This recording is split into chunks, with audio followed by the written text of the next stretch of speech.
Hello, welcome to On Second Thought with Mike and Luke, an ongoing conversation about ideas and current events in which we explore the underlying connections and root causes that help us discover what is really true and can even help reshape the focus of our lives. Today we're going to talk about a variety of things. We've got our little show notes here. We've got a little bit of alien conversation, a little bit of debt, a little bit of cult conversation, and some Kari Lake and Durham Report updates. We haven't been here in I think 3 weeks. We've been had a welcome back. Couple busy lives that required some time away from fun. Yeah, That's I could actually. not fair. I'll speak a little bit just to update people. Yeah. Okay. My wife, as we've mentioned before, has come down with breast cancer. She had 2 weeks ago now, almost 2.5 weeks, extensive surgery. And now we're finding out there's more to come. Not surgeries at this point, but chemotherapy and radiation. So it's not even going to be a summer. It's going to be probably the next calendar year of treatments that it'll change how our life runs. Yeah. Yeah, and some of the expectations. There's realizing that part of this process is grieving the loss of the life you expected to have. Yes, that's right. And then it puts a cloud over what you might think of as a future you don't worry about. But, yeah. Yes, the loss of what you thought was going to be and had a reasonableness in thinking it. It wasn't unrealistic. Right. And, and I've been thinking a lot about grief, not in the sense of people dying, but of when your hopes die, and wondering how much of the cycles of grief, or the stages, I think they say, with anger and negotiating and depression and all these things, and wondering how much of maybe every expression of anger and depression and these other feelings are some kind of grief. Mm. Like if every time you're depressed, it's because you're grieving something that died and you haven't been able to process it. You don't even know to identify it as a death, as a loss. So yes, something to think about. Yeah, I've been thinking, that's funny that you say that. I've been thinking too about grief and the loss of a future. And, excuse me, still further thinking, I talked about it once quite a while ago, but about blessed are those who mourn, for they shall be comforted. And the disturbing element, it's not blessed are those who mourn until they're comforted. Yep. It's not they're blessed because the comfort is blessed. They're supposed to be blessed right now. And so it's the oddest one of all those blessed statements. Well, especially if you translate blessing as happy. Let's say happy. Right. Happy are those who mourn. That's right. And that's an oxymoron. It doesn't make sense. How can you be happy? The whole point of mourning is that you're not happy. Right. And yet Jesus is saying blessed/happy, something good in the very moment and the season of mourning itself. Yeah. And I think, of course, then his reasoning is because in that season there is a comfort to come. But I think the trick is to take it out of, you're not blessed in the face of the very loss that you have in that moment. Mm-hmm. You're blessed when you are mourning because of a larger picture. That loss is a sign of the fall of the world. And there's a sad state of events. And you're hoping in a Redeemer to fix things. Well, I think of blessing as especially the Beatitudes in Luke, where he's listing the people who God looks upon with affection. Do you know what I mean? Yeah. That there are people who are receiving their comfort now and their wealth now and so their lives are not that hard. Yeah. Everybody seems to find something hard about their life, no matter how comfortable it might be. But perspective can be helpful. But that even in the midst of it, God is saying, these are the people I look on and say, I want to help these value. Yeah. I have a value, personal value in these situations. Peacemakers, and gentle and meek individuals, those who are poor in spirit. Yeah. Those who are mourning. In Luke, he's literally those who are poor. Yeah, right? I know it. And what I think about the reason I like that is because, as Western Christians who enjoy a lot of prosperity in our culture, it's easy to focus on issues of the heart. Yes. To spiritualize everything. Which obviously God is about the heart. Right. But to say also there's a practical reality, a physical reality to humility. In fact, the metaphor, the heart thing wouldn't even make sense if the metaphor didn't have its own substance. Right. It Right. has to be something to make sense. So, Yeah. church is cult. Church is a cult. Okay, What do so you mean? here's the thought I had. Yeah. When I was growing up in Christianity, when I really became a Christian on my own, right? I grew up in going to church, not really understanding it. My interpretation of Christianity as a kid was, we have the right rules. Other religions have the wrong rules. Right. Or maybe some people have no rules at all, so they're Yeah. way wrong, Yeah. right? I remember trying to convince my friend in high school to become a Christian, and I said, it's you follow the rules, and then God likes you. Yeah. Right? Yeah.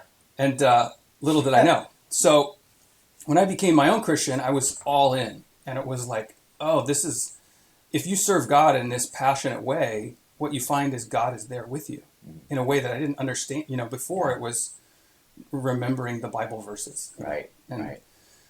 And so I remember like living. My roommates were all friends from church and all this, and a new guy came along, and he said, "Whoa, you guys are a cult," because we all had like 5 guys in a house, Yeah. Yeah. Yeah. and it was most of our time was like diving into how do we minister to people, how do we get people Yeah. to become Christians and their lives transformed in the presence of God, and I sort of laughed at the time, but and looking back on it now, I think if nobody calls your church a cult, you're probably not doing it right. Mm. But if everybody calls your church a cult, you're also Yes. probably not doing it right. There's this balance of, because what does a cult do? A cult is taking your money, taking your women, isolating you from your family, and pouring all your identity into your membership in this thing, Yeah. right? Yeah. To the point where you lose your sense of self in this. Everything unique about you gets removed to serve the purpose of the leader. And so there's political cults, there's spiritual cults, there's all sorts. But there's a Christian message in there about, obviously God's made you who you are, and so you shouldn't lose your identity. But at the same time, if you're finding your sense of self in your own work, your own ambition, your own, performance and other things, there's a call from God to find yourself in Him. And so I think cults are a reflection of people who want to take the position of God. Does that make sense? It does. Yeah, instead of allowing God to be God. And I'm going to ask you another question that you didn't intend, but it just struck me as you're saying this. This is when you asked the question a few episodes ago about if we're not facing spiritual warfare, are we really engaged, right? Yeah. And it was just a question. We had a conversation, but I've been mulling it over and still thinking about it. And what struck me just a moment ago is same line of argument. If you don't see this thing, even in a distorted, does it mean there's something wrong? Yeah.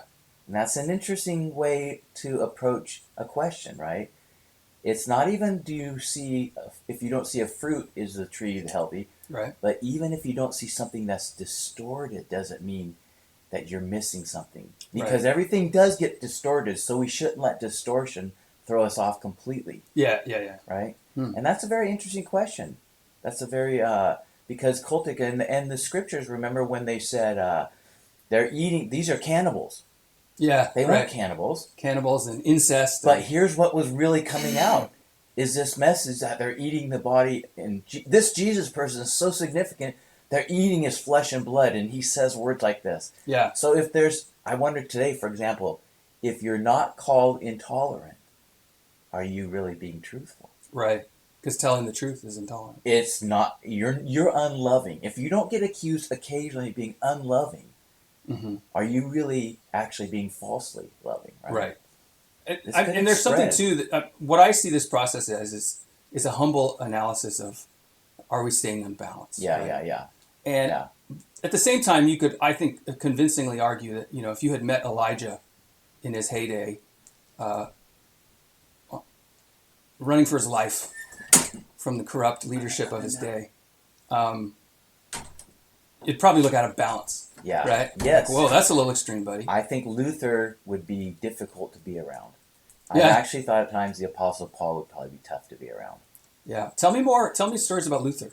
What was so difficult about him? I mean, obviously he was willing to take a stand. Yeah. He's an earthy...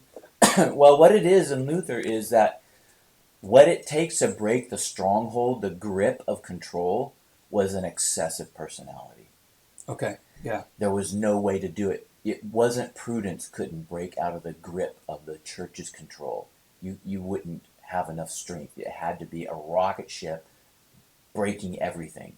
So in a struggle for power, there's no reasoning. Yeah, there was no reason. With a power That's a good struggle way to say person. it. Yeah. And it's not like Luther was necessarily grasping power, but in order to be free, he almost had to be a little crazy. Yeah. So he talks about talking to the devil. He talks about throwing an inkwell at the devil when he's being tempted in his rooms. He says the best way, and there's a little bit of crazy in there, and yet at the same time, well, he's the tip of the spear for the Protestant Reformation. Very well, maybe the devil had a personal agenda with him. For you and I, he's probably not that interested. He's probably a minion, so to speak. Yeah. Jesus I know and Paul I know. Who are you? Yeah, who are you? Right. But he throws an inkwell. He says the best way to get at the devil is to make fun of him. Right. He does these crazy things. He's very into flatulence. Of course, he's been a monk, and he had a horrible diet. And they had stomach issues. But he marries off the monks. We just have his journals. Is that what's the flatulence thing? He's just writing about it? No, and stories about it. Oh, and stories about him. Oh, yeah, yeah. Okay. And Table Talk. Are you familiar with Table Talk? No. Oh, my goodness. Table Talk is awesome. Table Talk are things that it's his table talks. He had people over all the time, large groups. Dinner table. Yeah. And he spurred conversation. Mm-hmm. He was fearless in a sense. Yeah. And it was robust and interesting. And he wrote them. He wrote about these table talks. And he was all over the place in questions and in curiosity and provoking people to think. Yeah, I was going to say, he's an instigator. He is an instigator. Yeah. And I think, by and large, in the positive sense. Though I will tell you a funny story once. I looked up some university when I was traveling in college for baseball, bigger university with a bigger library than I had, and I saw a Catholic Encyclopedia of the Saints. It's like 15 volumes. I look up Luther, because at the times I was reading a lot about him. They talk about him having a mental illness. Wait, why would he be in there? He's not venerated by the Catholics. No, but it's a part of church history of saints. So the Protestants kind of view him. Yeah. So he's logged in the Catholic Dictionary of Saints. They don't think him as a saint. Right. But I was just struck with that. First of all, the position from which they're coming. And I thought, well, that's interesting. But then when they started talking about manic depressive behavior. Oh. And I thought, you know what? Let's be fair here. Yeah. That may have been the case. Right. Why? That doesn't discredit the theological component of the Reformation. Right. But it's probably not necessarily wrong. Yeah. I mean, if you think of, I think it reminds me of a couple different pastors in the modern era that I followed who speak of really dark nights of the soul. Yeah. But yet from the pulpit might come with a vigor that's outlandish or, unusual. Yeah. But if you're going to break paradigms, Piper you have highs and lows. 5 years. He cried for 5 years. Yeah. He didn't. Well, I mean, Elijah went out to the desert after his biggest victory right. and wished he was dead. That's right. Exactly right. Yeah. Okay. Hey, Durham Report. That came out. Yeah. So the Durham Report is an investigation into the whole. Is it more than Russiagate? What is it? It was the origins. The origins of Russiagate. Bill Barr, as he's leaving, running the DOJ from Trump. Yep. He's probably not a Trump fan, which is funny. There's a lot of people not Trump fans that Trump appointed. But anyway, he appointed Wray. I mean, if you remember, he appointed Christopher Wray, who is CIA. Well, he appointed Gina Haspel at the CIA. Okay. Christopher Wray runs the FBI. FBI, there you go. Who is now stonewalling and obstructing. He's been as bad as Comey, frankly. Well, maybe not as bad as Comey. But anyway, the Durham Report is a special counsel appointed by Bill Barr. Investigating the origins of Crossfire Hurricane and the Russia collusion elements. Okay. Was it predicated correctly by the FBI and the Department of Justice? Was it started as a legitimate investigation? So it's really clear, as far as my understanding, that the origins of the dossier, the Steele dossier, was that it was funded by Hillary's campaign. That's right. But what I'm hearing from the Durham Report, and correct me if I'm wrong, because I think you've read it quite a bit more than I have about it, was that the FBI was an integral part of kind of establishing this fake narrative. That's right. Yeah. They were propelling it all along. And so there's a lot of things to draw from it, and that's not what our whole podcast is on second thought, not first thought, right? Yeah, sure. First thought is all those things, and those are things that we could talk about. But on second thought, you try to think, well, what's really important about this that may be being missed in the hubbub? And I think there's a couple thoughts.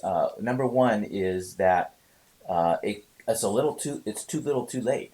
And maybe it's not too little. It's nice, but here's the thing: it says what everybody already knew, at least on the right, who's been following this. When you mention the Hillary, it documents the Clinton campaign. This was it was a hit job.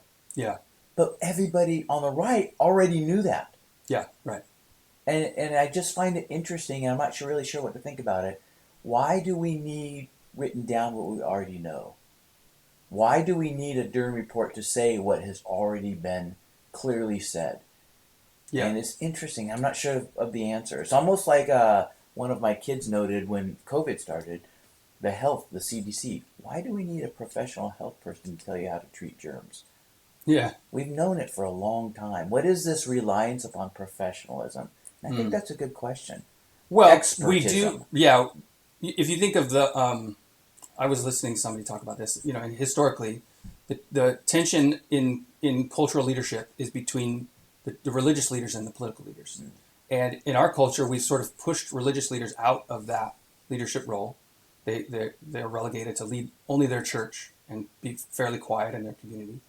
And in their place, we've put the secular religion of science. Yes, the science. And so we need the priests of the science cult to come out and give legitimacy. I think that is the right track. But the other side of it, too, is as a conservative who has a lot of thoughts about what's really behind the news,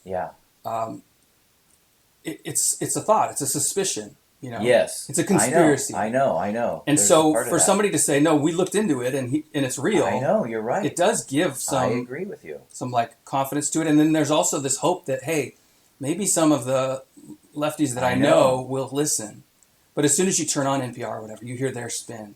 And it's blatant. I listened to it and it was NPR was interviewing Adam Schiff, who now they want to prosecute for treasonous lying about the whole process. Yeah. As a member of Which he did. Oh, it was blatant. Yeah. But they had him on and he basically said the Durham Report said nothing and it's a big nut to do about nothing and Republicans pounce and let's move on. And the reporters were like, yeah, that makes sense. I mean, we're in 1984 in Brave New World territory. Yeah. You simply state what you want to be said. It doesn't matter if it's true or not. It plays no role if it's objectively true. Well, and then that makes me think, what percent of the population are they convincing? Mm-hmm. And what's their threshold where they feel like if we can get 30% of the people believe our narrative, and I think there's probably people on both sides thinking this strategically.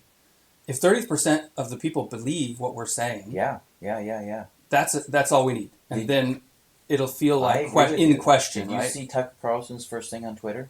Is it no? He had a 10-minute. He had his first episode on Twitter. Okay, you should watch it. It's very interesting. 10-minute watch.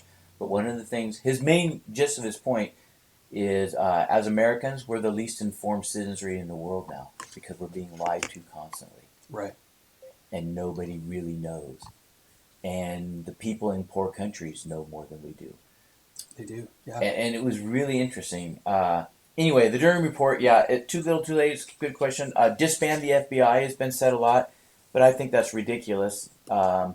Ridiculous because it won't happen? That's the only reason it's ridiculous. I agree with it. The CIA and the FBI should be disbanded. It was a Cold War effort. The CIA came out of a wartime effort, out of actually World War II, and developed in the Cold War. So what was necessary for a season became a pathway of power that never left. Well, so this goes back to the people who are struggling for power, right? Yeah, it is. And the idea of America has engaged in and created an atmosphere globally where everybody's struggling for power on the level of that's right. subterfuge and misinformation, along with active military interventions. And so to say, well, we're going to retreat from that and let the world go its way. That's right.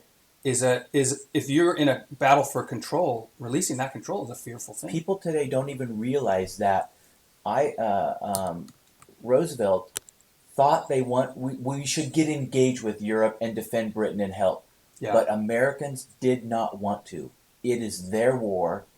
They need to fight it. We're not going to go police the world. Right. And he didn't think we should. So there's speculation if he knew about Pearl Harbor before or even had a hand in, there's conspiracy because of this secrecy component. Well, because he was speaking behind the scenes that he did want us to intervene, and he'd been planning it for weeks. But what people don't realize today is that we were, we were somewhat isolationist as a nation. Right. We did not feel it was our role to be policing the world, and that is not our thought today. It's no longer the case. Everybody just assumes. Part of that is our economy is so much more global now than it was. I know, that's and true. And so to let the world go is also to let a huge part of our economy just die. I think you're right. The last thing I want to say on the Durham Report is prosecution. There is no recommendation for prosecution, which is the job of the special counsels, is to recommend prosecution. Yeah. Well, there's no prosecution coming anyway. No matter what they're I think it's interesting because he tried twice and failed. Who tried? Durham. He actually tried 3 because he started with Kleinsmith, the attorney, who blatantly edited an email for the FISA report, switched from a negative to a positive in order to get a FISA report. He lied under oath. It's a closed case, open and shut case, and he's let off by a jury in Washington D.C. Yeah. And so part of what I'm thinking the Durham Report shows us is we already knew it. It is, you're right, there's something about finding out on paper. But the second thing is the will to prosecute is why this keeps happening. Well, so it won't. If you're going to populate a D.C. jury, it's going to be 98% left. But it's going to be members of the, what did you call it, the permanent Washington. Yeah, right? That's right. They're not going to prosecute themselves because it puts their own head on the exactly right. chopping block next. So to me, what the crisis is a crisis of there's no penalty for doing wrong. All right, so here's an interesting take. I was listening to an interview with DeSantis, and they were asking him, what can you even do about permanent Washington, the deep state, all these things? And his solution was, 1, we need to drastically downsize the bureaucracy in Washington. 2, decentralize it. In other words, immediately move to get the offices for all these different federal agencies spread out around of the DC. country. Yep. 5 locations. And then the interviewer asked, where are you going to get all these people from? Who are going to run these? Who are going to integrate or make happen your vision? And he said, we're already hiring. We're already taking resumes. We're going to hire. We're going to have 1,000 people ready to go on day 1. Yeah. And I thought. And he said, "Great." He said, "We're asking for." It, though? No, I don't. But the idea of his call, even in that interview, was we're looking for people who are willing to spend, 2 to 6 years of their life in D.C. to fight this battle and go back home. Yeah. As part of this institutional transformation. Great. Do you think So he's basically pitching a war. The first person to pitch a war against the bureaucracy is Kennedy, who says he's going to disband the CIA. Yeah. And he's killed. And I personally believe the CIA was involved with that. It's clear they had a hand in it. That's come out really. Trump is the next person to really engage against the establishment. Right. We've never talked about this, any assassination of Trump, but my personal thought is they talked about it and said we don't want to do that again. That was really messy last time. Yeah. Well, and this time it'd be so. Last time it was like, was it the Russians? Yeah. And I'm sure that'd be the same story they trot out this time, right? The Russians assassinated Trump. The take on the establishment, they are more powerful than elected officials. Oh, well, that's obviously true. Yeah. So how can DeSantis... I mean, I like to hear that. Right. But how does he really think that can get pulled off? I don't know that he's 100% that it can. Yeah. But I think if anybody has a chance at it, it's him. Far more than Trump. Trump talks a big game, but gets very little done in the end. But the other one is, it's sort of the last chance. Other than that, they say every election is the most important we've ever had. Yeah. So I'm always leery of last chance. I do agree with you. We're getting to a place where that last chance lingo is going to be the right time. It's going to be said in the right time. And it feels like we're real close. And I don't know. What I mean by last chance is simply that if elections don't matter anymore, then America as we understand it. That's my Kari Lake update, by the way. Yeah, give me an update on that. My Kari Lake update is not so much what happened. I just keep hearing that she's not winning. Oh, yeah, she just lost again. Yeah. And I saw an article, the guy said she could have, did I tell you this? Maybe it's somebody else who told. She could have 240,000 signed affidavits and people appear in court that says their vote was stolen, and she still wouldn't get a court to agree with her. You just need a judge who says no. And they'll make something up on the back end. That's what's happening in every place. So the update isn't so much that she's lost again. The update, in my opinion, is it is an increasing point of evidence that in the swing states, the Democrats have used the COVID thing to institute a process whereby they control the vote machine. Right. And I do not believe the right will win another election at all. I think we're past it, the point when you say, I think we're past it. Okay. In what they consider important, which is a presidency and I think Senate. Mm-hmm. I think there's too many House seats to try to be able to do that. They can take some, so what we have, instead of a red wave this last time, it wasn't. It was more modest. Yeah. I think they did some, but they can't really switch it. But I think they can control the Senate stuff, and I think, or to a large degree, and I think completely the presidency. So I personally, I don't. In fact, your wife asked me the other day. So what do you think about DeSantis? Or you think about? And I found myself saying it doesn't matter, in my opinion, because I think that they have grabbed control of those levers, and unless those are addressed, it. So what do you think of RFK? I don't think it matters. I don't think because he told an interesting story. I've been doing some carpentry, and so I get to do a lot of podcasts. Yeah. So I listened to this long interview with him. He told a story about how for the longest time Republicans were funded with deep pockets from industry, right? The steel industry, that's right. The coal industry, big business, the especially fossil fuels, and the Democrats, all they had, they were far less funding generally, and their funding mainly came from unions. Yeah. And so what happened with Obamacare is that the pharmaceutical industry said, we're going to go with the Democrats, right? That was part of the negotiation, is you can pass Obamacare if you give us negotiation controls over all these.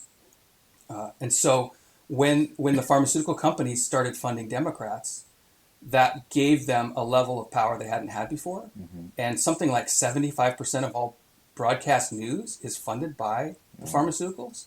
So it bends the news in favor. And so then what's the massive crisis of our era?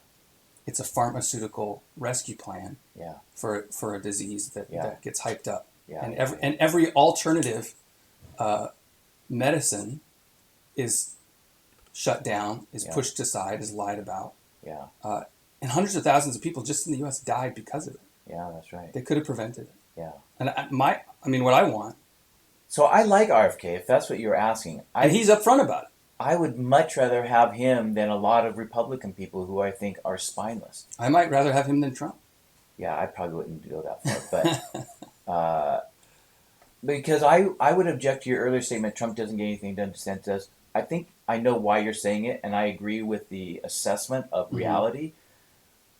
But Trump had his own party against him.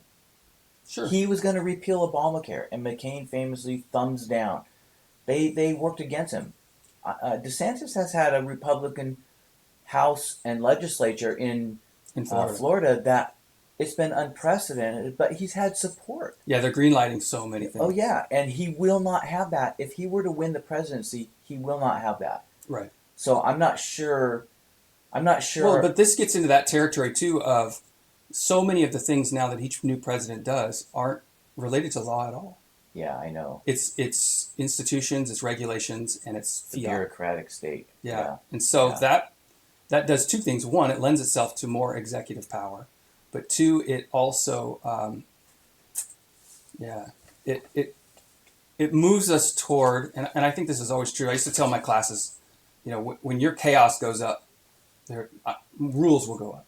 Yeah, that's right. True. And if you guys will chill out, if you'll behave without, well, I have a comment about the COVID. The number of rules will go down. That's right. But chaos in society creates totalitarian rule, right? Yeah. After the French Revolution comes Napoleon. Yeah. That's just how it works. Yeah. Okay. Bar Jesus. Oh, yeah. And David French. All right. You might not know who David French is. I know who David French is. Well, I'm speaking to our friends online.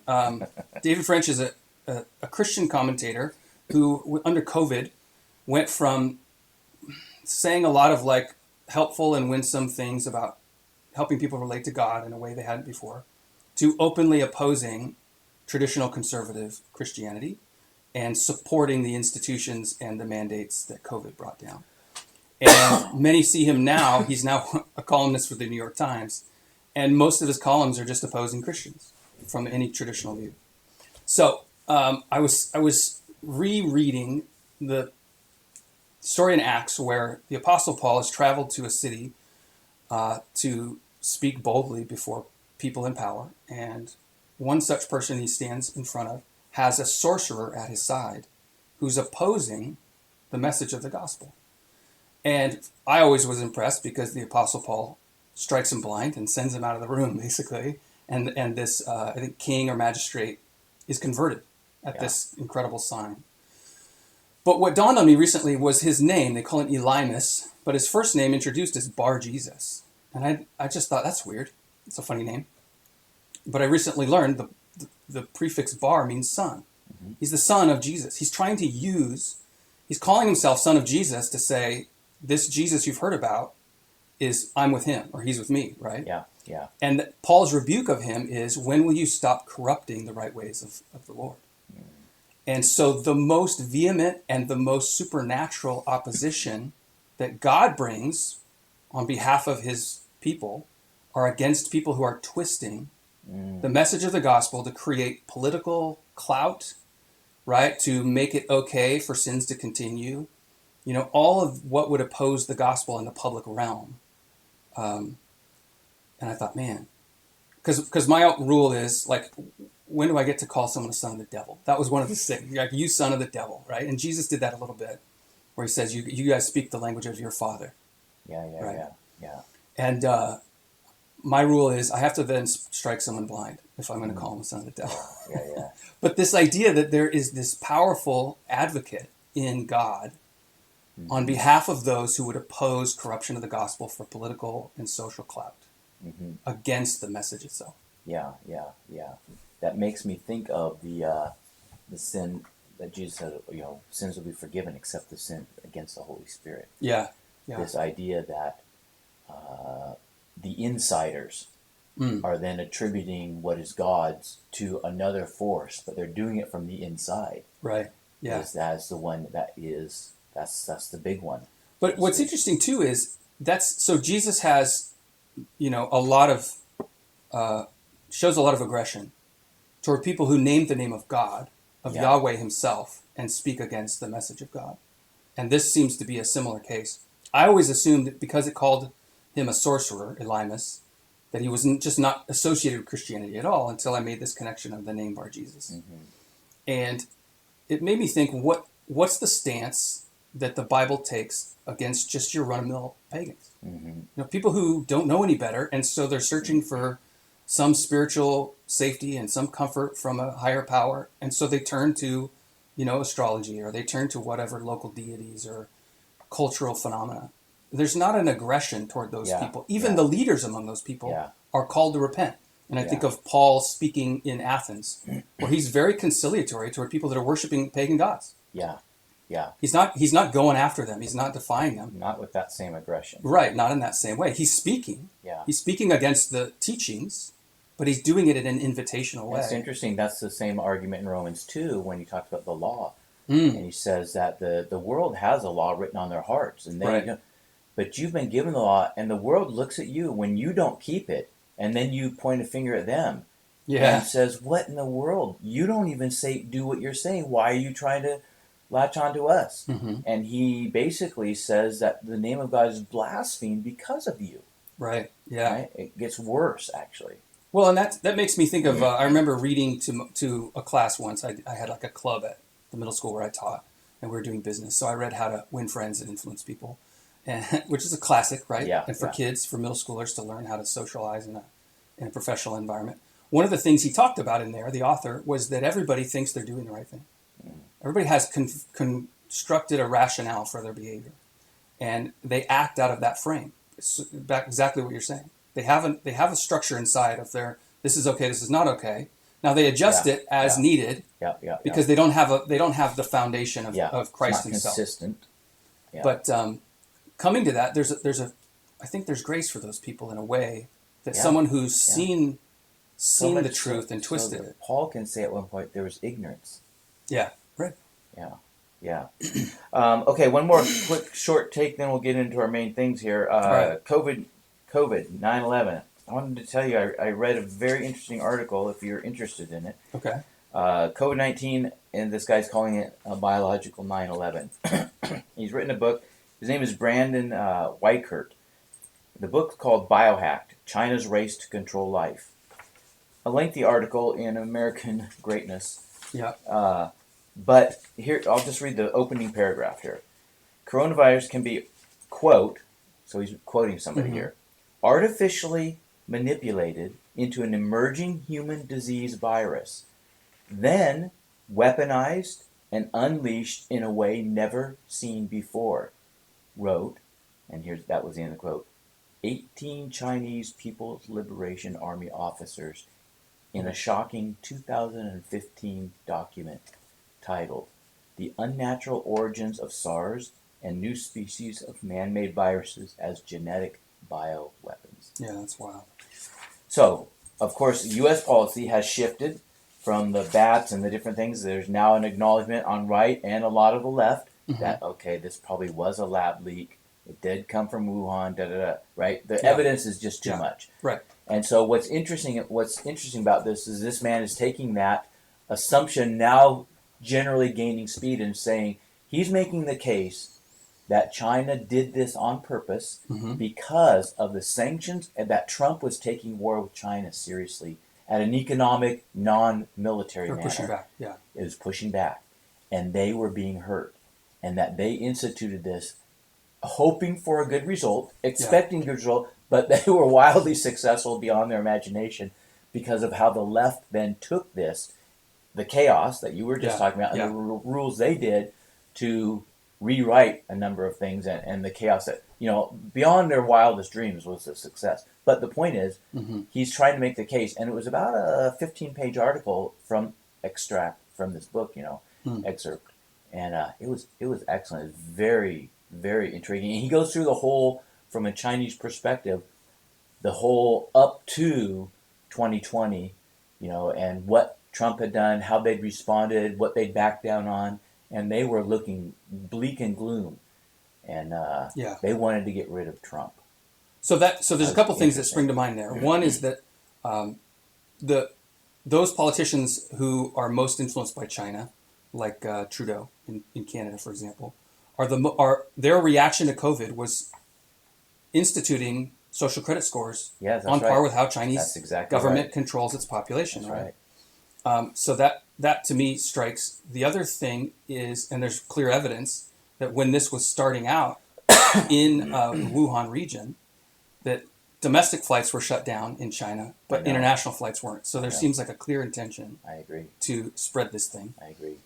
The other thing I think is that there is the fentanyl crisis. I think is tied to this. Yeah, I do too. And as another front on the same war. Correct, and it's a retribution. Totally agree. I think the Chinese leadership, and I've read them make these statements, that they see this as retribution for the opium wars that the British waged on them almost 200 years ago.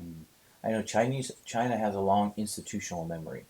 Of course, yeah. Well, they're a very traditional society. And it's an empire that has a monolithic character for several thousand years. I mean, there's been changes. Yeah, I wonder what the social changes would be with communism, right? Because communism defeated the traditional culture and tried to revolutionize it. Yeah, well, it has. Yeah, well, I mean, they killed their tens of millions that most communist regimes do. So how much of that institutional memory, how much of that looking to the past for value was destroyed in that cultural revolution? Yeah, that's I don't a know. good question. Okay, it was short and sweet on the COVID-19. I wasn't going to do any more. Well, actually, can I pause that too? Oh, yeah. So one of the things I was thinking about, because what 9/11 represents was a step forward in attacking civil liberties, right? And of setting up what we now describe as the unexpected Saudi Arabia and, well, I shouldn't have said that, even though I believe that, but let's say Iraq, Iran, whatever, Bin Laden, the attacks, they may not have expected those civil liberties to come under attack. An unintended result that was far more successful than they would ever thought in attacking the great Satan, right? Well, but I think, okay, if I'm going to attack an institution, an organization, right, a group of people, how are they going to respond? People always strive for control in the midst of fear. Mm-hmm. And leaders who use fear as a motivator are always tyrannical in their aims, because it's a form of manipulation. I mean, I think biblically you could argue it's a form of witchcraft, that you're literally trying to strike at the heart of the people and turn them away from what they know is right and toward your ability so that you can control them. Okay, so does Osama bin Laden understand that dynamic? That's what I was, yeah. Maybe not, Yeah. right? But that's how you Is it destroy every organization. Was it a part of his on paper goals, so to speak? Right, but I don't know that it matters whether it's on paper goals. What I'm saying is every institution, if you strike at it in such a way that you made an impact, it is how they'll respond. Yeah. There'll be an initial scattering. There'll be a thirst for control in the midst of chaos. So Someone will chaos. rise up and take that rule. So chaos, we know it'll be this range of responses. We might not know which one or how far, but we know it will result in something along these lines. Yeah, and I think if you're bent on destruction of your opponent, it doesn't matter. You don't need to predict that. Yeah. You know what I'm saying? Yeah, You're just going to strike at it. But what I'm saying is, from our side, what 9/11 created was a culture. One, it created initial strong unity. Like COVID did. That's true. COVID did At not a create national that. level. I remember That's after true. 9/11, Good point. President Bush came on the radio to give a speech, and I pulled my car over and listened in tears of like, what's our country going to do? And I was a young man in my 20s, considering enlisted. Yeah. Right. Yeah.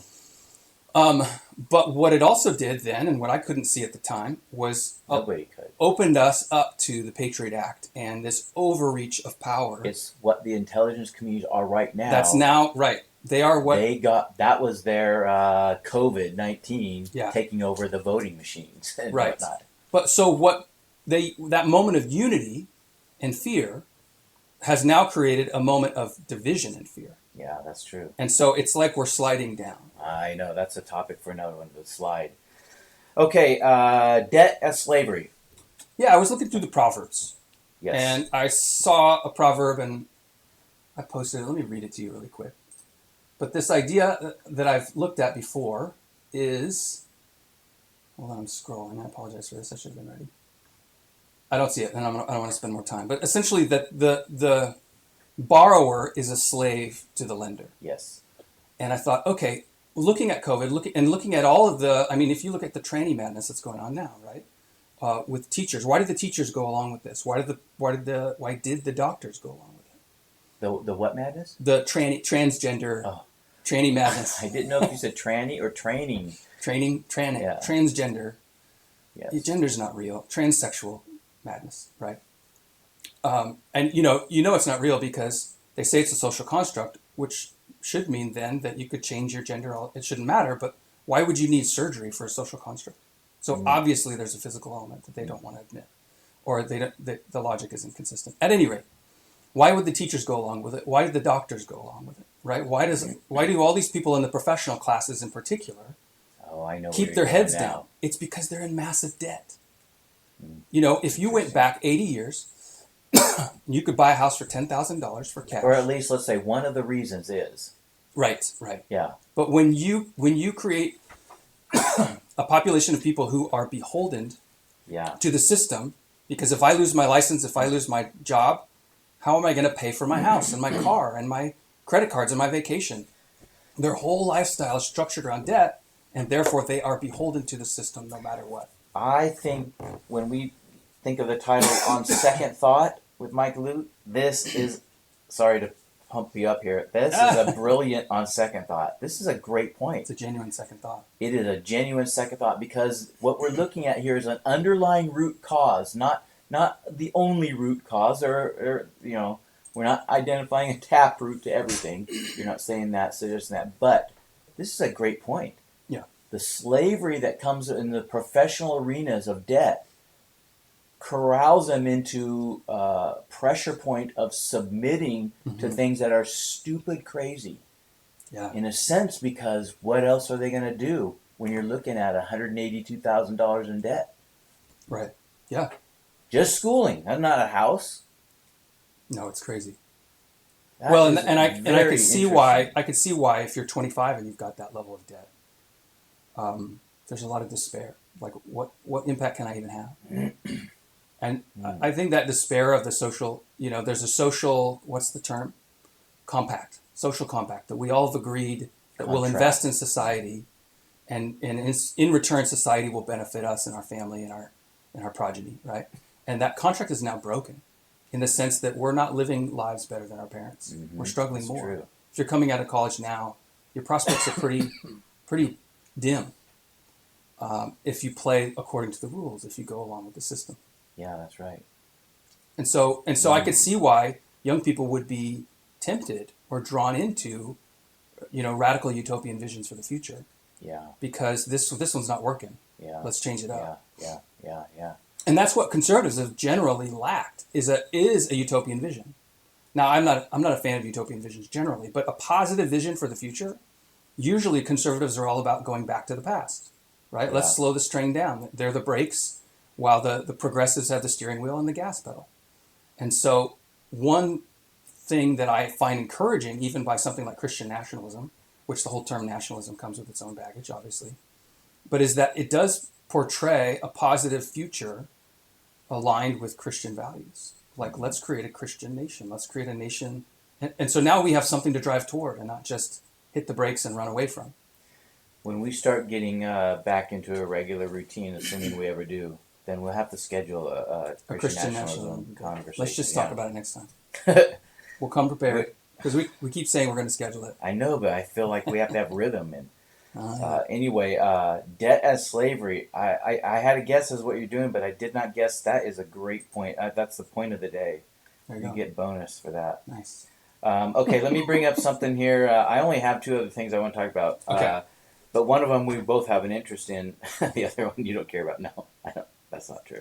Air Force. There was an Air Force whistleblower. Yep. And I'll just set the stage and then and make a comment, and then you make a comment because you have this thought too. I do. Air Force whistleblower, but we might have totally different thoughts. So, Yeah. Air Force whistleblower. Here's the claim he made that the Air Force has a program. Nobody knows about it. It's secret, but I'm blowing the whistle, which is an interesting, to me, one point is the use of the word whistleblower is intriguing because that connotes an authoritative release of secret information. I really know, and I'm telling you something that you wouldn't have known without this. And therefore I can be believed because I'm risking my career to expose something so that you can know the truth, right? Well, so what was the malfeasance that he was trying to expose? Okay, it's just that there's a secret program to collect alien engineering and craft materials, and that they have found dead bodies. Okay, those are the two claims. Yeah, now, but that's not malfeasance.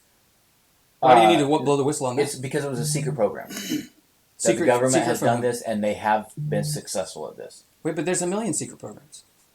So here's what I heard. Okay. The actual whistleblowing was that these programs are run without congressional oversight. Oh, okay. I didn't even read that. So what he was blowing the whistle on, he was blowing the whistle to Congress, saying that these programs refuse to be open with the government, with the congressional oversight that is the job, particularly, I believe, of the House. Okay. Yeah. Fair enough. My interest doesn't lie along those lines. My interest lies on, because I didn't even hear that, but my interest lies along the revelatory element of UFOs and aliens. Right, of course. That's the first thought I thought to myself is, okay, Mike, and now we're increasingly, especially with AI, is going to make this even more, but with digital information, so to speak, you don't know what's true. I don't know what's true, and you don't know what's true. We don't know what's true we really don't know what's true about Ukraine and Russia. We don't know without having somebody that we know over there and them telling us a story, well, this is what happened. Right. We actually don't know because the media says that we don't know. So the first thought is this. This story may be true, it may be not true, it may be a plant, it may be a real whistleblowing, a real revelation. It may be an orchestrated disinformation. That it's unfortunate that word is getting taken by the left in a false way, but it's a true thing. Yeah. And so if we don't know, the question isn't, on second thought, from that perspective, it isn't, is this true or not? Right. Can't answer it. Okay. Can't get to it. The question then comes in this. Okay, let's say we don't know if it's true or not. But as Christians, we can be thinking, but what if it were? Now what do we think? And you mentioned this on another episode briefly, and we didn't really explore it. But I think it's worth exploring, especially as there seems to be an uptick and UFO and alien information that's Well, being and suddenly said. the government is just happy to admit it all. Yes, so Right. something weird is going on. Something shifted. We Yeah. don't know what it is, but something. So it's a conversation to have. So my first and main point is, as Christians, I don't, and this is something you had said earlier. We should be careful that we don't put ourselves in a position that if it were to be discovered there was, we're out on a limb and we've Right. cut the limb off behind us. So I'm gonna preach on this Sunday. Are you really? Yeah, Are because you going to preach on aliens? a little bit. Yeah, it's part of it. Because we're in the passage in Genesis where 3 men come to speak with Abraham, and Okay. one of them turns out to be God, right? And it would seem God and his angels. And so I want to talk again about angels, and I want to talk about what is the biblical paradigm for supernatural beings, Yeah. and not only supernatural beings but extraterrestrial. Have you? Angels are not from Earth. Did I already tell you about Chuck Missler's Mm-mm. book, No. Alien Invasions? Sounds good. Okay. You Well- should read it. Okay, so By the point Sunday, I want to make is right along the lines of yours, Yes. which is I don't want to be caught flat-footed without a paradigm to understand. Well, so And Christianity, popular Christianity in the West, has become more and more secular in its outlook around the Okay, natural reality. so let's bandy quickly a couple things real quick. Okay. You and I probably would agree. Extraterrestrial is actually not a bad word. It just means from out of Earth. Correct. Which, interesting, Jesus then was an extraterrestrial. Yeah. From those terms, but that's probably not the best term. But better angels are term- extraterrestrial. Yes, right. Yeah. But what I like, and Missler brings up, is interdimensional. Yeah, I that's think part it's of my a topic better definition because then we're getting away from it, not necessarily little green men that have blood vessels. It doesn't have to be that. It can be beings that don't even necessarily exist in the same way we think about existing, which can be more along the lines of spirits. Correct. Yeah. So we the way I probably- would break it down, and Yeah. we'll get a little preview and maybe your input is there are demons which are purely spiritual beings. There are angels which are something separate because angels can be men; they can walk among us. Or they can Which a demon manifest can't as do. men. Correct. They can take a physical body that's real, Yeah. that can eat. And the Bible will call them and man. Seemingly A man have walked up. children. A man wrestled with Jacob, right? And Well, I so don't know if it's the Bible calling that or if it's the viewpoint of the author of the story. So Abraham, 3 men come to him. I mean, Yeah. one of them is God, and God's not a man. he would seem to But be in the he- moment. Yeah. He seems to be in the moment, and intriguingly, he does become one later. Right. Yeah. And did they look the same? Yeah. Okay. So, but what I'm saying is there's a whole ecosystem of beings outside of our normal human experience, and that are not animals, but that interact with humans on these pivotal moments in history that you Mhm. see throughout the Bible That's right. that we sort of skip over. Yeah. And we seem to be in a moment in history where this is becoming more and more relevant. And so should these angels, whether they be holy angels who serve God, or angels who are corrupted whose intent is to deceive. Mm-hmm. And when I look at some of the research around psychedelic use and this growing popularity of mushrooms and DMT and all these other things, there are beings present speaking with and teaching the practitioners, the users of these drugs. And Which now happened that in the it's 60s, too. Oh yeah, but what's happening now is there are researchers, psychological researchers, across the world, who are documenting and looking at what are the trends behind this, to the point where they say they've classified these beings Yeah. and they've documented the teachings that these beings Yeah. are espousing. Yeah. And you can have someone in Belgium eating mushrooms and someone in South Dakota, and they're talking to the same being, saying the same thing. Yeah. It's like, okay, this is not a figment of someone's cultural Yeah. Did you imagination. watch Stranger Things? The first few seasons, yeah. Yeah. So the idea being that we need a frame. We need a frame that is grounded in the Bible to understand what's going on in our world. Yeah.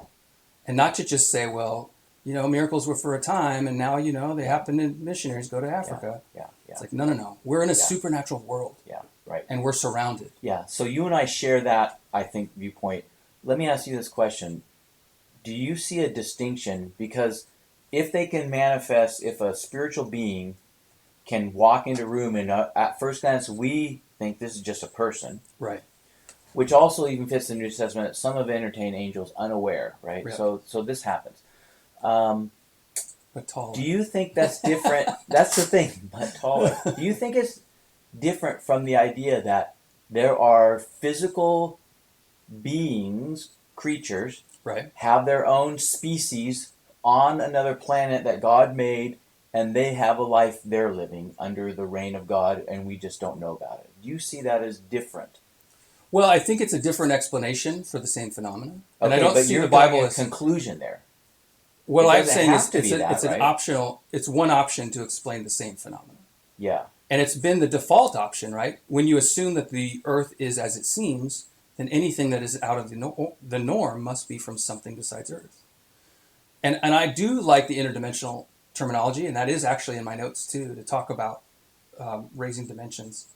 What I don't like is it lends itself into this whole comic book multiverse, as if there's That's other true. versions of yourself out there and portals, versus saying, not to say that there can't be portals or some other technology, but to say that a dimension above, you can be in the same space and imperceptible to the beings in the That's right. dimensions below. Right. Yeah. Some of the aspects of dimensionality are intriguing, but I think it's a different question. In if we were just so, I think that the Christian assessment of the phenomena has run along the lines of not true. It's all hooey, or it's true and there's aliens, but not only not true but can't be true. Right. Or it's true, or the more reflective one is that these are spiritual beings and they're manifesting in different ways, and there's deception taking place, and along the same lines of not deception in other aspects of it. And I think that the thoughtful Christian response has been along the interdimensional idea, that's where I've been. Yeah. But it made me think, but what if that could be true? I think that's true. But that doesn't mean that there isn't a planet. There isn't some other place. planet out there. Yes. Right. And to me, that is a whole new question. Because when I was bringing this up with somebody, even last night, we're going to do a podcast. Oh, what are you going to talk about? We shared just a minute. And they said, oh, you mean unfallen creatures. Ooh, unfallen. So now we're getting into, well, what would it mean that there's other creatures? Right. Did they have a sin event like we did? Yeah. Does God relate to them different? If they come here and they have no sin, what does that mean? And then you get into the question of when it says because of the sin that the cosmos is under the curse groaning. Yeah, nature. They can't be outside of that. Right. At least I don't think so. I think the Bible, when it's saying cosmos, it's envisioning everything that is. Okay, so let me ask you this. When the Bible refers to Satan as the prince of the power of the air, is that word air synonymous with heaven? In the sense of the sky. He's the prince of the sky. Because there's the heavens and the highest heaven. Do you know what I mean? That's and not this the idea word, that there are it's not the spiritual word used dimensions. there. It's not. It isn't. Do you think there could still be a correlation? Yeah, because in the ancient worldview there was 3 heavens, and the first lowest one was the one where the birds are, and it was the air. That was the lowest heaven. Right. Yeah. So when Prince of the Air, I think it's not the word heavens there, but it certainly fits the worldview. Well, and it fits with a connection of like air is clearly present and yet invisible. Yeah. Right. I know. And that when he says we're surrounded by people in heaven, he calls them a cloud. Mm-hmm. Right. Mm-hmm, mm-hmm. And even when it says a cloud is what took Jesus from their side, he's coming on the cloud. Mm-hmm. Yeah. Mm-hmm. Yeah, that gets into a whole another thing. Clouds, because of the Old Testament, and Baal is the cloud walker. And right. So it gets into the Canaanite. Yeah, the thunder god. God is always. This would be. I'd like to do this on a podcast someday. The names of God. He has co-opted the names taken by what I think are the fallen beings. Yeah. Pronounce themselves as gods. They are legitimate gods given by God to rule the nations. The council of God. Yeah. Yep. But the ones that have gone into rebellion, and they've taken attributes and they've claimed them for themselves in a divine manner. Right. And God comes along. The Elohim. The Elohim. And God comes along and takes each of them back and says they were yours, but they're really mine all along. I'm the real one. Right. And I think that's intriguing instead of God rejecting and saying, no, that's not true, he says, well, you can have your place. You were given a place. But This the real is this mine. makes me think too about one of the attributes of God, which was foreign to me growing up in a democratic society, and that is that a true king does very little except speak commands, right? Because an expression of his powers, he doesn't go to slay his enemies. He commands that be done, and it is. And Jesus commends the centurion for that very understanding. That if you're a true king, you don't have to go and put your hand on my servant. You speak it, and it happens. And I think to me that would make sense, that because we write off angels and we just expect the Spirit of God to do everything, right? But the Spirit of God, expressing that kingly nature, is commanding things to be done in the spirit realm. Why would it not be? I mean, not to say that the Holy Spirit isn't near us, right? But rather to say how many things are happening in this world that when God wants Peter set free out of prison, he sends an angel. He could have done it himself. He could have, He could have changed the guard's mind. And right. yeah. But so traditional Christianity, historic Christianity, understands that there are spiritual beings at work all around us. That are a part of the whole play. Yeah. Yeah, I agree. What's your signs in heavens? You had a comment on that. Well, it was connected to that Yeah. idea is that in the last days, it says there'll be false signs in the heavens. And the Bible is very clear that the stars and the moon and the sun are put in place as a sign and as seasons, right? In other words, that stars and lights in the heavens are meant to be a sign of spiritual things. A star or some moving heavenly body predicts Jesus' birth and shows the way. Right. So UFOs, traditionally, that's exactly what they're moving stars. They're lights that move around in the sky as a sign that some more powerful being is coming. Yeah. So where are you going with that? Well, what I want to do is I want to set my frame of reference in such a way that should, for example, because it feels like we're building to an arrival of some kind, right? Of some being to declare itself as here to help. But that is Missler's bringing book. with it a huge deception. Yes. Yeah, and I don't want to be on my heels, caught thinking, oh, I don't know. Yeah. Maybe this, because to me it seems clear this being or these beings will come declaring that all gods are, equal, that Jesus is one of many, all that kind of stuff. Yeah. And Christians are going to be flabbergasted who don't have a good frame of reference. Yeah. So that's interesting you say that way. That's the exact same thing me. I don't want to be caught on my heels, probably for a different set of reasons.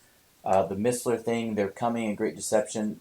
To me, that in his, and I'm not sure your background, but the whole dispensational element of rapture and the false prophets and a certain way to read Revelation, that's not my approach to things. Okay. So when I hear certain popularizers talk about the UFO as the setup to that kind of deception, I know where they're coming from. I just don't buy that interpretation of Revelation. But I have the exact same caution that being caught flat-footed as Christians, I take it more along the lines of an explanation that there's other life out there, there's advanced civilizations. Then it questions, is there a fall? Are they fallen? Is there a redeemer? Yeah. And maybe science really is, and to me, I think that a lot of Christians just say, well, that can't be. There could not be any life out there. And I just think that's a mistake. Maybe there isn't. But if we find out there is, we can still fit it into Scripture, is my point. Yeah. It still has to abide by there was a fall. They're under, even if they were an unfallen race, they'd be under the groaning of creation. Well, so how much of Christians accepting the naturalistic worldview, which is kind of what that is, right? Yeah. That God, it's almost like be. Christians, to me, cessationism feels a little bit like you're going back to the watchmaker God, who set things in motion and now he doesn't touch things, right? He sort of put his world. Cessationism, okay. And so part of what I think that is an appeal to is the priests of our common era, who are the scientists, the rational, naturalistic worldview that we explain everything through natural causes. And therefore, Christians have sort of tried to placate as an effort to say, look, we're reasonable. Yeah. But we're not in a reasonable time anymore. Yes. And those people have played their hand in such a way that it's like... Well, that's a good point in when we talked about the conversation of miracles, as or we do ministry if they're not there. And one of the things positions I end up taking is that I don't think it's appropriate or right to think that miracles are on all ages at all times evenly distributed. Correct. I I would actually end up absolutely thinking agree with that. that Even in the there's Bible, that's times not of true. emphasis, yeah. Yeah, 400 And years there of are silence. seasons in which they rise up because of spectacular things taking place. Well, and Jesus said, speaking to his hometown, right? There were plenty of Yeah, lepers in yeah, Israel, and Elijah doesn't yeah, heal that's any of right. them. That's right. Yeah. That's right. So, yeah, okay, well, that's probably enough on aliens, huh? Yeah, Interesting for thing. now. We're kind of at the end of time. Where are we actually? My timer just rolled We out. are past an hour. How much past an hour? 5 minutes. Okay. Yeah. Let me do the last thing here. Okay. I'll frame it more as a question. Where is the boycott line? I just want to ask the question. Yeah. Okay, because I don't know the answer. Bud Light's at the front of the line. Okay, Bud Target Light is second. And okay, I was How I long was is going the to line put gonna those get? yes along those lines. I'm going to put Bud Light and Target together. Yeah. Because what's happened is normals, and I'm not going to get into normals yet. I'll save it for another time. What does that mean? Normies. But normies have said this was a line too far.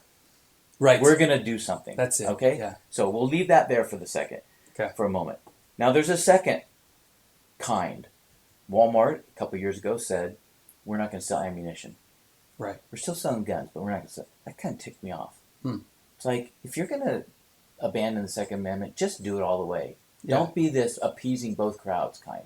And so I stopped going to Walmart for a short season. Right. Just kind of out of frustration. Recently, it was in the news, Chick-fil-A hires a VP of DEI. Oh, yeah. Now, we find out, they've had this for a couple of years now. Right. I remember a couple years ago when they said, we're not going to support Christian causes anymore. Actually, that's not how they phrased it. But we're going to stop doing Salvation Army. They came under fire, and they tried to do something in England. They tried to do Texas airports, different things in there because you are not friendly to LGBTQ and gay marriage. And they just didn't want the thing. And so they said, well, we're just not going to do this. And I got a little angry with them for that. And I didn't eat at Chick-fil-A for a couple of years. Okay. He says, you're not going to support him. Why did you cave? You were doing well not caving, right? But it's that you have to grow forever. And if there's markets we can't enter, now we have growth is the demand. I agree. But my point, excuse me, that's like a second tier of things that I objected to. It's on the woke path. Right. But the Bud Light and the Target are way across the line. Yeah. Now, the question then is, what is the line? How do we know what the line is? And then I'll give one more example, because this just happened 2 days ago. Live Golf, the This Is My World golfing. Yeah. The Saudi-backed tournament of Live Golf has been fighting with the PGA tournament, and the PGA says we're not going to do it because, in part, there's a number of reasons about competitiveness and different things, but one of them is you're a murderous regime. Right. Your money is tainted and filthy, beyond the normal. As if America's money. And so that's the pushback. Yeah. Right? And that's a difficult subject. So here's what happened 2 days ago. Secretly, behind closed doors, the PGA made peace and announced it. With Liv? With Liv. Whoa. And the Saudi fund, more particularly, I'm not going to get into the details of it, shocked, nobody knew till they announced it. The players didn't know, Rory McIlroy didn't, Tiger Woods didn't know, and the golfing world is upset. Because there was all this moral posturing, and now suddenly we're fine. That's right. Yeah. So now, do you say, and I was upset. Yeah. Oh, so do I not golf anymore? Yeah. Do I not watch? So that's what made me think, where is this line? Mm-hmm. Where is a reasoned response to Bud Light is in your face and cross the line? I'm not going to buy, personally, I'm not buying, I didn't drink Bud Light, but I drink Corona. I like Coronas. Mm-hmm. I'm not going to buy them. It's Anheuser-Busch. They own Corona. They own and a Bud lot. Light. They own a lot. Yeah. And, well, Oregon's pretty safe simply because we've got all our microbrews everywhere. Anyway. That's very true. Very true. And you can always go to Coors Light, which I enjoy. Bud Light is interesting to me because... But that's the question. It feels like cheap beer, right? Bud Light's cheap beer. Okay. I think I've had one in my life. Yeah. And so it's sort of like the beer... they're famous for their Super Bowl ads in the 90s and later. But it's the biggest beer distributor in America. Right. What I'm saying to that is, it's frat boys and construction workers and it's dudes, right, who just say this is too far, and they make fun of it. Normals. And nobody wants to get made fun of, and so I'm gonna draw the line. Target is harder because now you're getting into suburban moms. Like, yeah, the dudes are gonna make a stand because they'll make fun of each other if they don't. But who's gonna call the moms? Like, my wife's an interior designer. She said the vast majority of this material she's buying to outfit someone's house are from Target. Mm-hmm. So now she's not gonna go to Target. Yeah. So where's she gonna go to get the cute tchotchkes and the fluffy pillows, right? Yeah. Walmart. Yeah. You know, where's she going to do? Yeah. And it's going to make life difficult. But the line for the moms was transing kids. Yes, Right? but the line is an element of outrage. It's a critical mass. Yes, that Right? gains critical It mass. grows. It grows to a point where you say, I could be part of something. But don't you think it's the outrage? It's the outrage that grows the critical mass that makes it move. Correct. Yeah. But so, I felt outrage. No, maybe I didn't feel outrage towards the DEI and the ammo. Maybe that's the point I'm making. Maybe that's the answer is outrage. Something So here's how I see it: is that when Chick-fil-A hires their DEI guy, just like every other corporation does, it's something that I wouldn't do and I think is foolish, right? It's a pathway. But they're not inflicting anything. Yes, that's exactly right. Versus if you're going to try to Forcing trans something my down your kids throat. or the kids I care about in school, Yes. if you're going to try to inflict on me, you know, even the Or- Dylan Mulvaney thing is about kids. I was just going to get to that. Not just kids, but we talked about this before. Masculinity. Find Right. this attractive. That's a man. Well, even the American Psychological Association put out its like warning about toxic masculinity, and what they described was just Yes. What they said was traditional masculinity is toxic. Yes, exactly. In other words, don't be a man. yes, right? that's right. And man, I was listening to this. I think this was RFK, that interview. He was talking about the impact of pesticides on masculinity as well. Yeah. And his example was the classic Alex Jones talking about the chemicals in the water turning the frogs gay. And RFK was like, yeah, that's real. And those chemicals are in our water and they effeminize men. Yeah. It's funny, there's no chemicals in our water that turn men hyper macho. Why is that, I wonder? Unless you're Romania with Andrew Tate, huh? Yeah, well, yeah, he's drinking his different water, I guess. Yes, so outrage, but I agree with you. It's something where there's a forced quality. Yeah. And Yeah. But anyway, I guess that's my question: is what I'd like somebody. I wish somebody, a Prager type, that has. You know what I appreciate about some individuals is they're moderate and temperate. Yeah. I don't mind reading an angry essay, making a point, and maybe they're making a great point. But what I really sometimes appreciate is a moderated point that is trying to be temperate. Right. Because, and I think this topic calls for it, because I think what's happening at Bud Light and Target, I think is justified and good. Yeah. But I think my own internal response to Chick-fil-A and, Walmart would not be worthy of the rest of the country following. And here's an example, is that with the Target thing, it gets bad quick. So now I see articles, people saying, oh, so Chip and Joanna Gaines, how come you're not pulling your stuff from Target? Yeah. In other words, social pressure. I'm looking laterally now at my brother and sister, so to speak, saying, you should feel the same thing I feel towards Target. Right. And if you don't agree with me, now I'm going to treat you like Target. Yeah. And I just think, well, I think that's too far. Even though I kind of wonder the same thing. So I was reading 1 Corinthians again, and he's speaking to what do you do with the sexually immoral man who says he's a brother. Mm. And it's like, you don't even eat with that guy. You Yeah. push him out. You exclude him deliberately. Yeah. Well, that's, on some level, they're not, Chip and Joanna Gaines aren't participating necessarily in any sexual immorality. Right. But they're, what is it, in the last days, they'll not only do evil, but they'll approve of those who do. Yeah. Well, this is why I was explaining to somebody, the same person who asked me, what are you going to talk about? I brought this up. It's the same thing with, so you and I go to, I don't know if it's a CB Northwest church. Is it a CB church? No. Oh. Okay. You're familiar with CB? Oh, Conservative Baptist, yeah. One of the differences and the reason they split from the regular Baptist, the Garb, a long time ago, was the matter of secondary separation. Mm-hmm. So the General Association of Regular Baptists believes in secondary separation, that if you're doing evil and you're promoting evil, I'm not to associate with you. If you're a Christian, brother. If you're a Christian. Yeah. But if somebody else decides to associate with you, I'm not to associate with them. Okay. They might not be doing any evil, but since they're willing to be friends with you, I can't be friends with them either. And the CD Northwest says, no, that's too far. That's one too many. So to me that feels like, okay, if there's a clear command of Scripture to treat a person in sin in such a way that draws them back to Christ through repentance and humility, by causing them to suffer now, by being excluded from the loving, people of God. Mm-hmm. If someone says, "Well, I refuse to participate in that process that Scripture clearly lays out," to me that would be its own process. Well, I think that's a little different because I think that is you're describing a formal church discipline process. I think. Yeah. The man in 2 Corinthians. I don't think this is talking not formal. I don't think any more formal than Matthew. 19? Mm-hmm. Well, it's instituted by the church. There's what's called a majority. Okay. Right. So somewhere a vote was taken to say this was instituted by the majority. Paul writes. So it's formal. I'm not following that. In 2 Corinthians, when they talk about the man, which is the immoral man, where he's being restored. Yeah, but before, when he was restored, when he was kicked out, it was by the majority. Oh, I've never noticed that phrase. Yeah, so it implies there's a vote of some kind. Right. There was some process where they know that there was a majority that says this is what we think should happen. And Paul's approving that. This was right.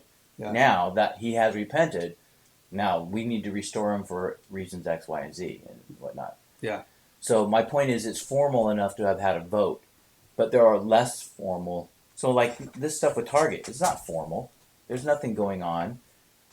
There's just an offensiveness to it's a critical mass. It's a social movement. Yeah. So do I, and I think it feels very maybe there's a conspiracy against Target.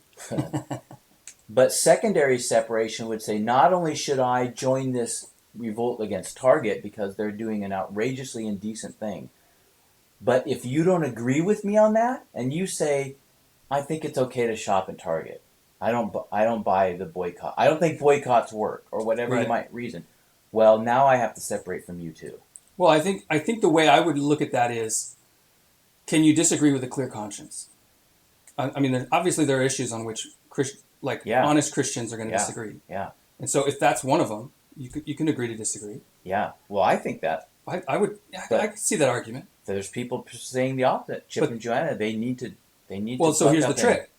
Chip and Joe, all their stuff's at Target. I know. I'm not going to Target, so. I know. So you're letting the natural forces take place, and that's where I would be too. But there's also nothing wrong with trying to persuade your believing brother to your side of things. I agree with that too. But if they maybe not with exclusion on the table. Yes, exactly. I think that's the thing. And then the last one that fits into this category is: did you see the article on the pride flag on the camera for The Chosen? Oh yeah. And which I thought was really interesting. I actually have thought he's handled that really quite well. So I started to watch his response to it, but I got interrupted.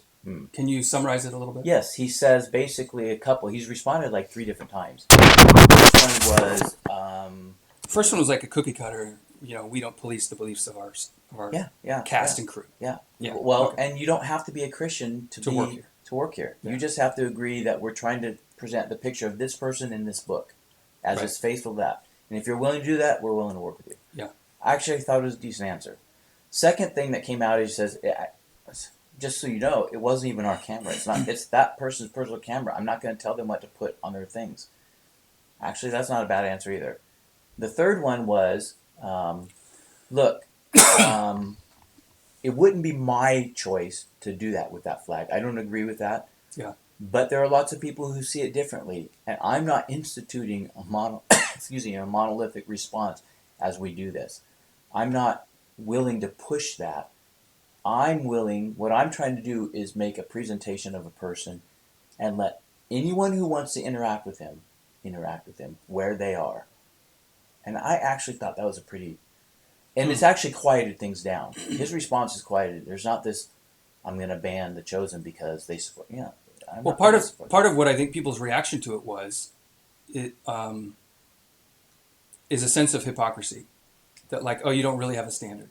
Yes. So for him to come out and say, actually, we do, and here it is. Yes, I agree with you. That settles things. I totally I think. agree with you. That's not the standard I would hold. Yeah, and you don't. Yeah, Right. He's not saying you have to have done it this way. But No, here's how he's approaching but it. can an honest and faithful believer? Yeah, you know what it made me It's think the difference of? between, is this a church enterprise or a business enterprise? I know that does play because it definitely crosses the line. it mixes boundaries, so to speak. Yep. And then what it made me think of was Jesus goes and eats at tax collectors' houses. Yeah. Right? And people are there of ill repute. Yeah, and you're endorsing this was these a raucous. people. Right.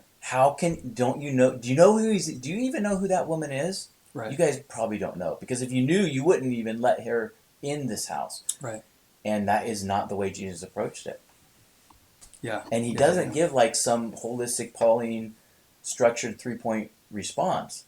Right? But once you blur that line, you then start to say, okay, I heard a pastor tell this story recently of he had a kid in his youth group who was a distraction and not really a Christian even.